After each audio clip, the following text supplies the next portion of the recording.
ఒక అందమైన పట్టణంలో జోషిక, దైవిక వాళ్ళ అమ్మానాన్నలతో కలిసి ఉండేవాళ్ళు.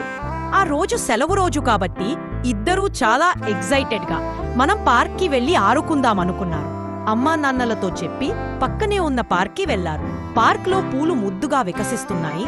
సీతాకోక చిలుకలు చక్కర్లు కొడుతున్నాయి. జోషిక, దైవిక ముద్దుగా కనిపించారు. ఇద్దరూ ఒక్కరిని ఒక్కరు తరుముకుంటూ నవ్వుకుంటూ ఆడుకుంటున్నారు. అప్పుడే అకస్మాత్తుగా ఒక చిన్న బౌ బౌ అంటూ ఏడుపు శబ్దం వినిపించింది. జోషిక చెవులు కొంచెం పైకెత్తి, అరే, ఇది కుక్క పిల్ల ఏడుస్తున్నట్లుందే అంది.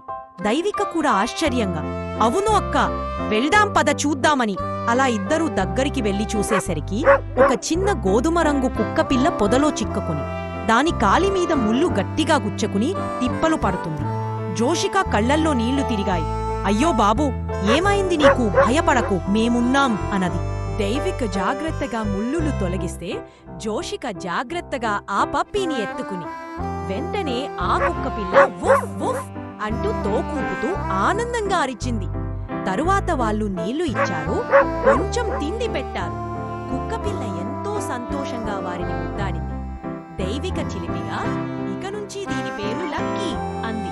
జోషిక నవ్వుతూ, అవును, ఎందుకంటే ఇది నిజంగానే లక్కీ, మేము కూడా లక్కీ దీన్ని కలిస్తాం కాబట్టి అంది.